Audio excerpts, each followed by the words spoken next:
Hi, I'm Ryan, 29, and 2 months ago I was planning a wedding. Now I'm just planning how to sleep again without dreaming of what I almost missed. My fiancée said quietly. I don't think we should act engaged in public anymore. I answered. Understood. I didn't ask why. I didn't argue. I didn't even flinch. That probably scared her more than a screaming match ever could. Because here's the thing, when someone drops a sentence like that, like they're canceling a coffee date and not an entire future, you remember exactly what you were doing. I was standing at the sink with a sponge in my hand, halfway through rinsing a pasta plate. I just made dinner. Chicken Alfredo and garlic bread. She was drying dishes like normal. Except apparently nothing was normal anymore. I didn't sleep that night. I lay there listening to her breathe like she hadn't just set our engagement on fire with one throwaway line. The next morning, I looked at her making coffee like it was any other Wednesday, and for the first time in 3 years, I realized I didn't know what she was thinking. And maybe I never had. Then came the family dinner. Her mom always cooked roast chicken. Her dad always offered me the same beer from the same fridge shelf. Her sister's kids always brought me new toys to look at. It was supposed to be routine. But that night the table went still when her mother noticed something missing from my hand. Where's your ring? She asked. My fiancé froze. I answered before she could. I had it resized yesterday, I said. But I decided not to wear it anymore. The silence hit hard. I watched her face drain of color. What? Why? Because she asked me not to act engaged in public anymore. The silence turned into something else. Not just awkward. Heavy. Her mom looked like someone had just whispered a secret in a language she didn't want to understand. And that was just the beginning. Her mom blinked like she hadn't heard me right. Her dad lowered his fork. Her sister's husband suddenly found his mashed potatoes very interesting.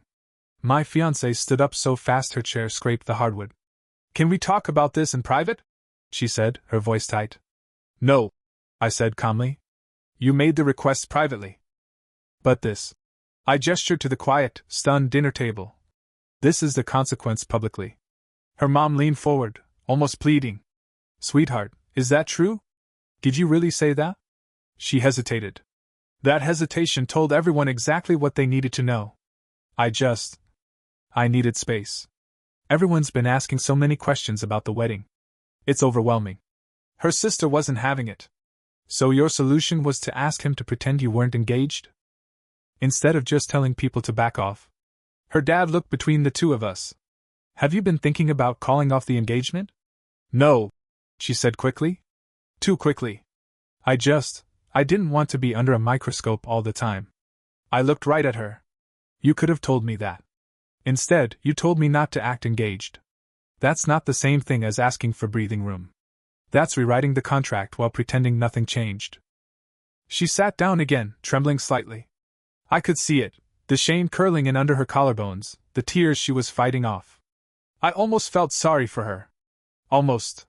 Until I remembered the way she'd been angling her phone away for weeks. The way her smile lingered a little too long when she got certain texts.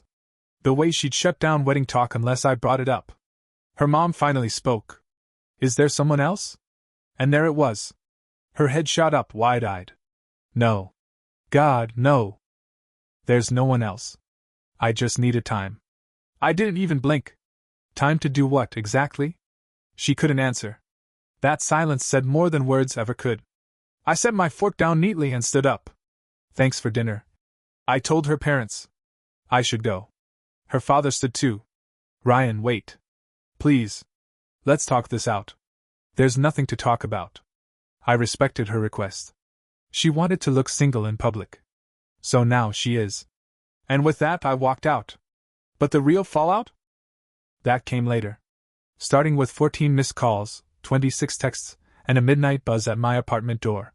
She buzzed my apartment intercom 6 times before I answered. Let me up, she said. Her voice was raw, desperate. Not tonight. Please, I need to explain. You already did. You don't want to act engaged. Message received. That's not what I meant. Then what did you mean? I asked. Because from where I'm standing, it seems pretty clear. You got cold feet. Didn't know how to say it, so you started peeling off the labels one by one. Silence. Can I please just come up? No. Go home. We'll talk when you figure out what you actually want. I hung up. She buzzed again. And again. I didn't answer. Eventually, she left. The next morning, her mother called me. I'm sorry about last night, she said. That was a lot. It wasn't your fault. I know. But I still feel like I should apologize. For what it's worth, I think you handled it well. Better than I would have. I sat on my couch, staring at the ring in my palm. I just told the truth. Exactly. And she needed to hear it, even if she wasn't ready. There was a long pause. Ryan. Her voice softened. Do you still want to marry her? I didn't answer right away. I'd been dodging that question even in my own mind. I want to marry the person I thought she was. The one who couldn't wait to build a life with me. But I don't know if that person was real, or just who she was pretending to be. That's a very honest answer. It's the only one I've got. She sighed. For what it's worth, I think she does love you. But I also think she's confused. And that's not fair to you. No, I said. It's not. By Monday, I was starting to settle. Trying to focus on work. Trying not to replay the look on her face when I outed the engagement lie in front of her entire family. But around lunch, her sister texted me. She told me the real reason. What reason? Why she asked you to stop acting engaged. I'm listening. It's about one of her coworkers. My stomach dropped. Apparently, some guy at work had been flirting with her. Compliments.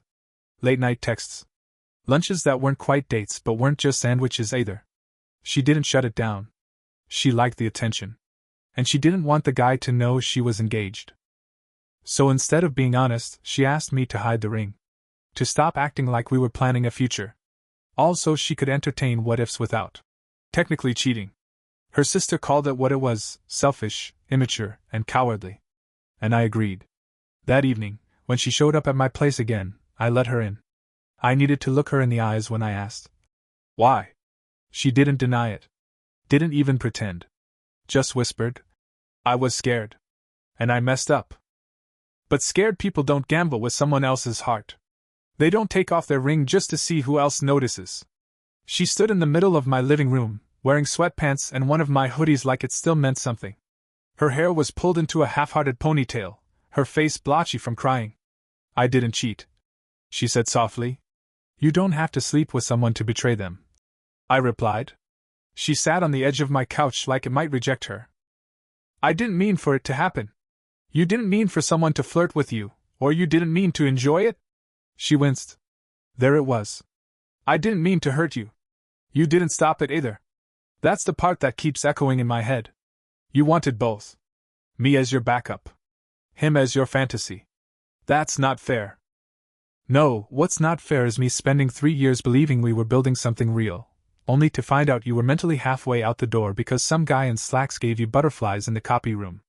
She stood abruptly, eyes glistening. I told him to stop. I told him I was engaged. When? 2 days ago. Right. After your sister confronted you. After dinner. After you got caught. I walked over to the bookshelf, opened the drawer, and pulled out the ring box. Not hers. Mine. The one I'd worn proudly every day until the night I took it off and handed it to a jeweler. I opened it and showed her the engraving inside. She said no.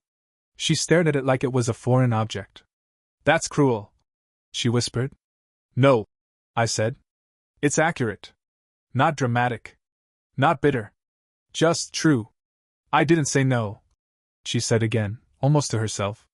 You didn't have to. You just started slowly walking away and hoped I wouldn't notice. She closed her eyes.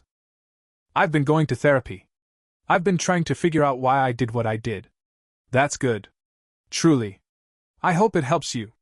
She looked up, startled. That's it. What do you want from me? I don't know. Forgiveness? A second chance? I sat down across from her. I don't hate you. I'm not even angry anymore. I'm just exhausted. Do you have any idea what it feels like to be ready to commit your life to someone and then realize they're not really standing beside you? They're standing halfway out the door with one foot still testing the grass across the street. She didn't respond. I continued. You didn't want the pressure of being engaged. Okay. But the truth is, you didn't want the responsibility of being someone's person. You liked the idea of it until someone else gave you an out. I got scared. She said again. I didn't know if we were rushing things. We were 8 months in. We had a venue, a guest list, a date. I know. And you never told me you were unsure. You told your sister. You let this guy at work believe there was a shot. But you never once looked at me and said, Ryan, I need to slow down.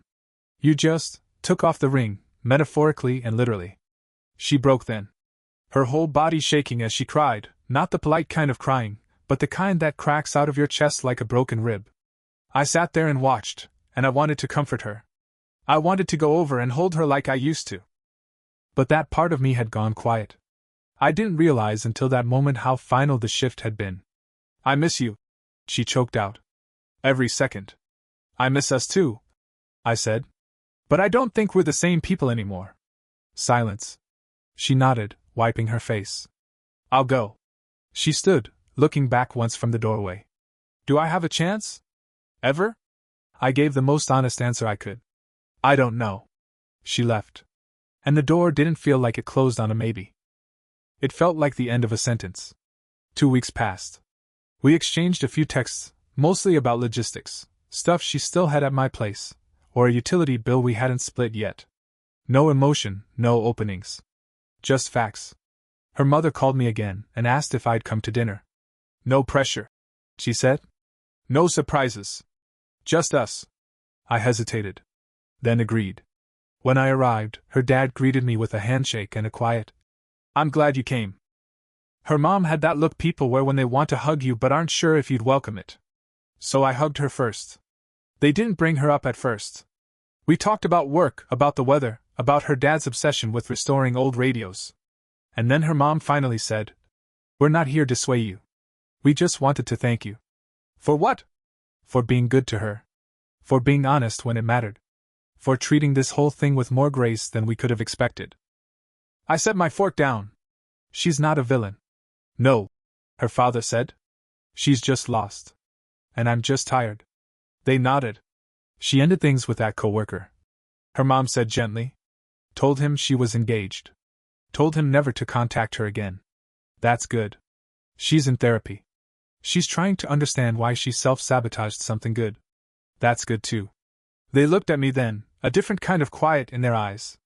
The kind that says, we're rooting for you. Even if you never come back. Do you think you'll ever forgive her? Her mom asked.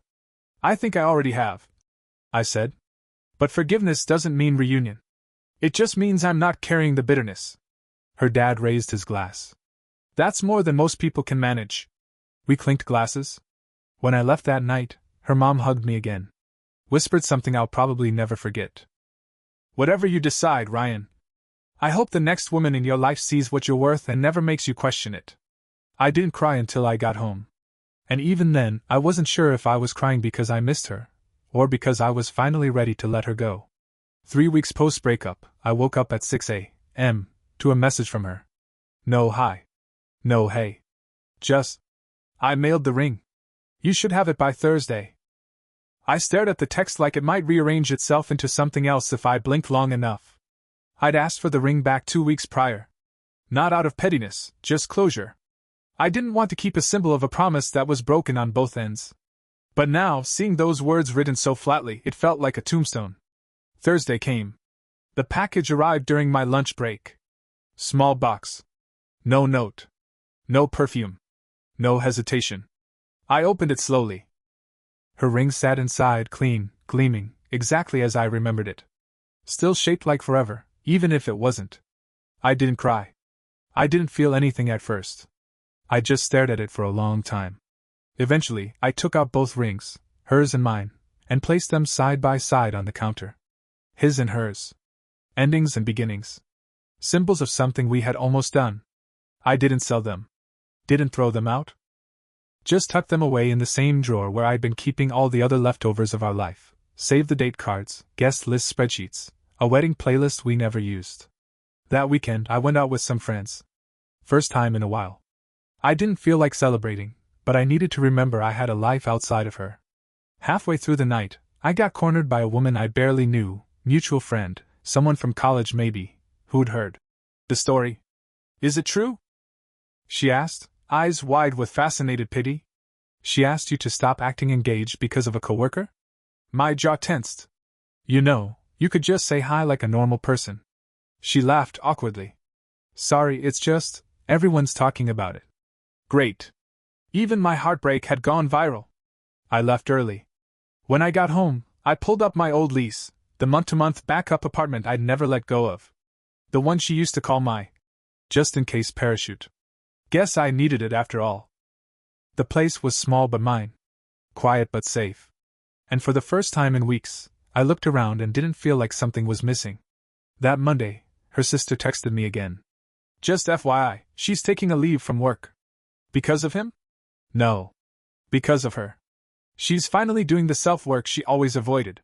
I didn't reply. I didn't need to reply. Because at this point, the healing was no longer about her progress, it was about mine. That Friday, I went back to the jeweler. Not to return the ring. Not to get it resized. But to ask a simple question. Can you remove an engraving? The guy behind the counter nodded. Depends on the ring, but yeah? Why?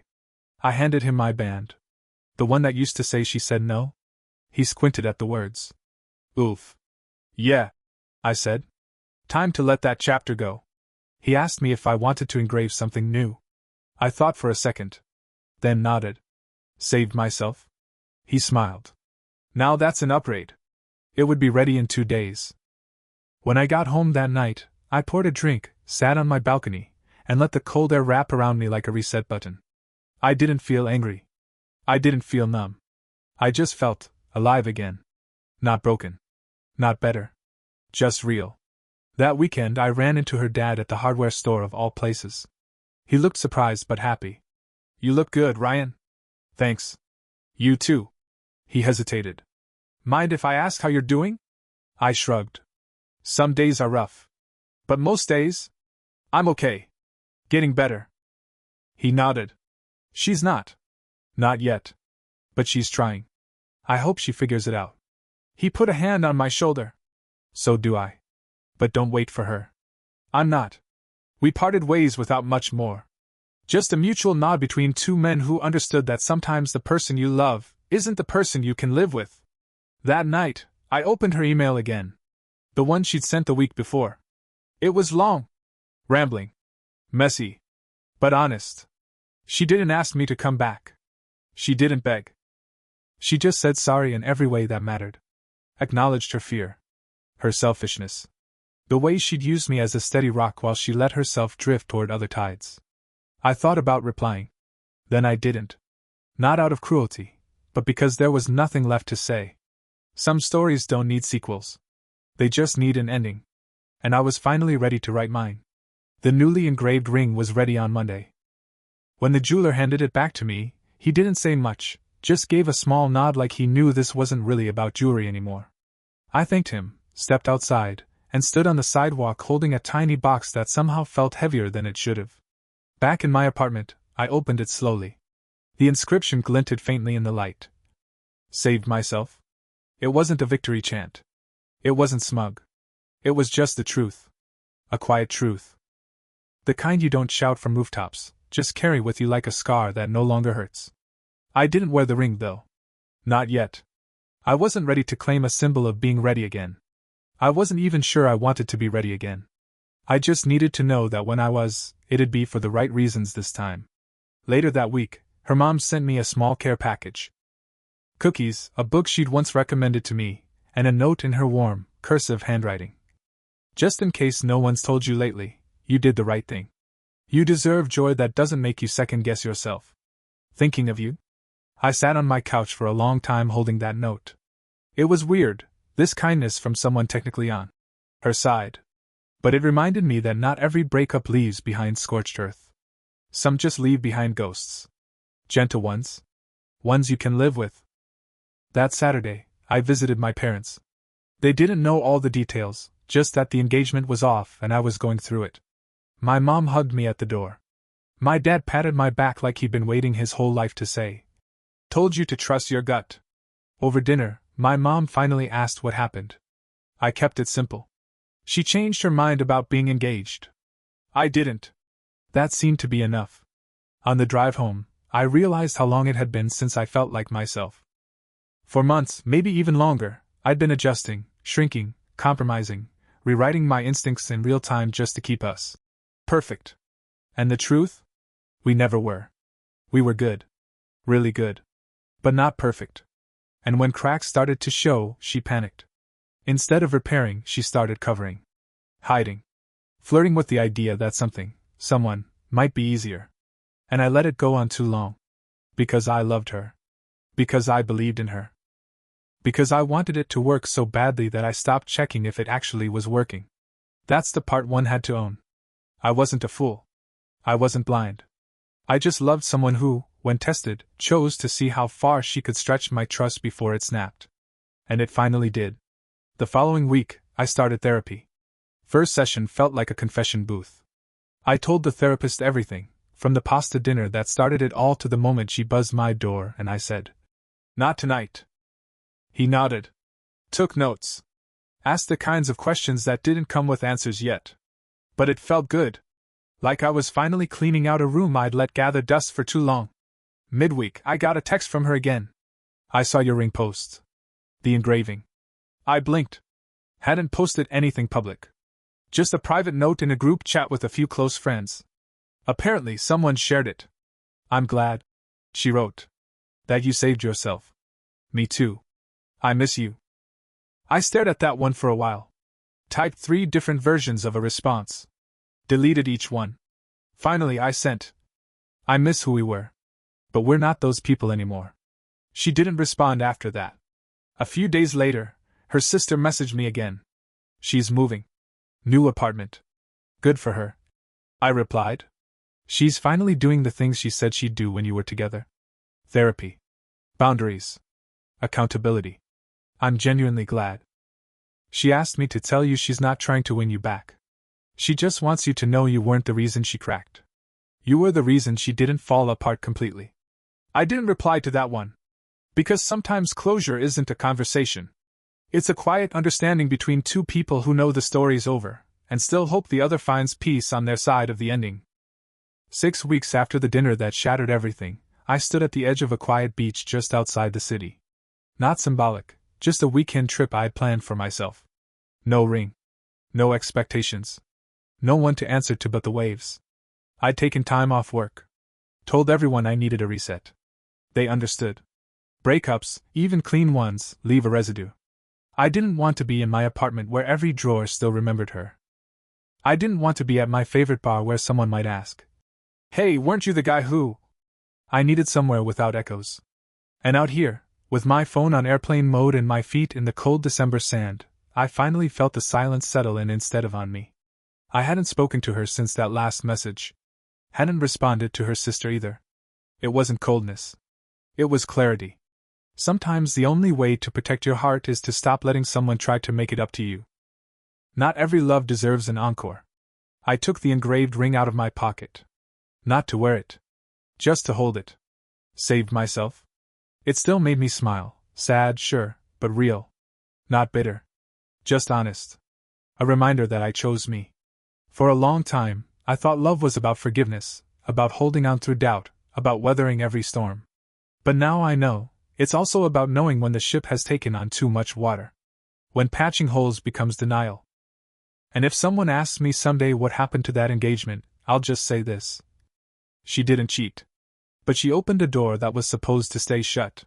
She flirted with, "What if," while I was building. What next? She got scared. And I got honest. I don't hate her. I hope she heals. I hope she meets someone who doesn't scare her into sabotage. Someone she can be honest with, fully and completely. And I hope I do too. Someone who doesn't need to ask me to hide the best parts of what we've built. Someone proud to stand next to me, ring and all. Until then, I'm not rushing. I'm rebuilding. I'm learning to trust my gut again. And most of all, I'm listening to the quiet. Because when someone tells you who they are, or what they're not ready for, you should believe them. The ring went back in my pocket. The tide was coming in. And I was already on my way out.